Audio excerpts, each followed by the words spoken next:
So is it possible to build a perfect golf set using only one manufacturer's clubs? Hi guys, my name is Peter Finch and welcome down to Finch Weekly, your weekly look at everything to do with golf. And if you are new to the channel guys, make sure you hit that subscribe button, make sure you hit that like button as well, and please follow me on my other social media platforms, which are all linked in the description below. And today's video looks at that question to see if you can build a perfect set using only one manufacturer's clubs. Now this was sparked by my recent signing with TaylorMade, which obviously if you've not checked out, I will include a link to a video where I explain all about this new partnership. But it's also a response I had to that from MyGolfSpy. So MyGolfSpy, golf-specific website. If you've not checked it out already, I do recommend you do. It's one of my favorite websites out there. I love their input and I love their take on things as well. So I'll just show you a couple of tweets as well and something that they've been putting out recently about it's almost close to 0%. So MyGolfSpy claim it's almost close to 0% that just by using one manufacturer's clubs, you'll be able to find that perfect set. Now it's almost a impossible percentage to give because, you know, it's something which is impossible to test unless you've got every single one of the golfers in the world to take part. So it's more of an anecdote than anything else, but does it have any basis? Is that truth? And obviously this is something that I'm going to be looking quite closely into this year, you know, signing with TaylorMade. It's a full 14 club deal, so I'll be using all the clubs and the ball as well. And obviously the first thing to say for me is I wouldn't have signed a deal with a club manufacturer if I didn't think all their clubs were up to a good standard. Now obviously MyGolfSpy, it's a website which represents the massive golfers. You know, it's not representing tour pros, it's representing you guys. Now I can look at it from that way as well, but my personal input into this is obviously going to be from a professional standpoint. And from my standpoint, I would say that it's going to be highly likely that I can find a full set of clubs, so 14 clubs, that would suit me as well as anything else on the market. Now, obviously I'm talking about this from a TaylorMade standpoint, and there's a few manufacturers who are like this that you would say have really good quality from tee all the way to green. But one of the reasons why this could work for me and maybe not someone else is the access that I have. And it is that availability of quality, up-to-date fitting, which really, really matters. I'm going to ask you guys in a moment to comment below on what your perfect makeup would be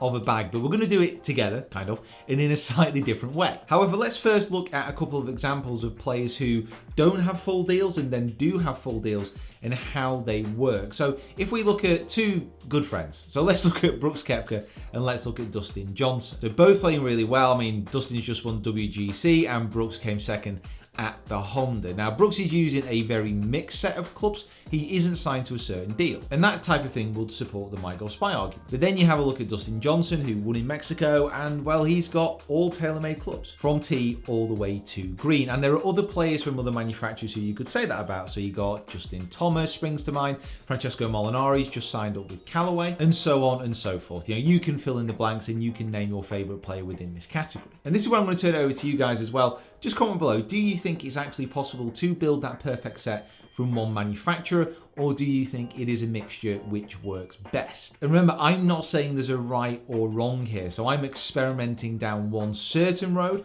but it's perfectly possible that the other road might be correct as well. Remember, it's all down to the individual. And with that in mind, we're going to have a little game. So what I'm going to do is I'm going to go on the Golfbidder website. Now, this is a little cheeky segue into the Golfbidder challenge, which will be happening again this year. So myself and Rick going down to Golfbidder doing the challenge. If you've not checked out those challenge videos before, I will include a link here, but hit like if you love those videos. And what I'm going to do is use the Golfbidder website to go through TaylorMade clubs of the past and then pick what I would consider to be an ultimate set. But I would encourage you guys to go on Golfbidder website and actually try this yourself. And by all means, share this with me on Twitter and let me know how you actually got on and let me know the makeup of your bag. What I won't do, and this is, well, no, I won't really spoil it too much.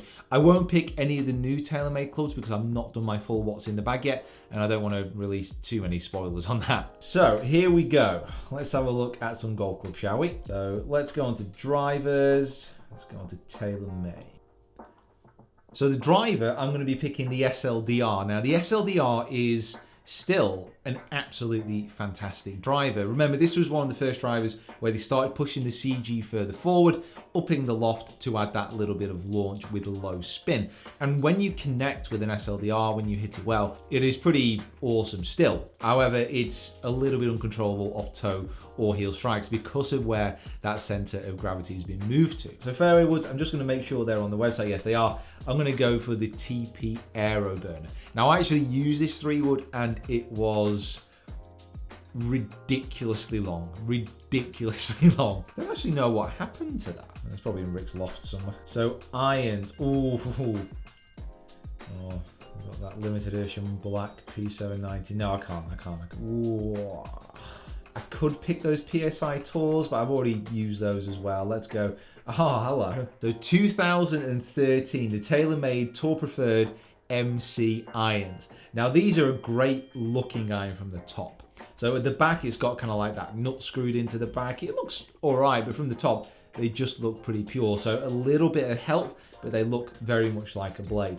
And they are still such good irons. This is what you kind of forget about the big companies when you look back through their back database. There's so many good clubs. That's why obviously the second-hand challenge is amazing as well. So for the wedges, I'm going to go to 2016. I'm going to go the TaylorMade Tour Preferred EF ATV Grind Wedge. A little bit of a mouthful. I have to say that wedges on the TaylorMade side, certainly maybe from about 2 years ago, I would say that the wedges were probably the weakest part of the TaylorMade arsenal.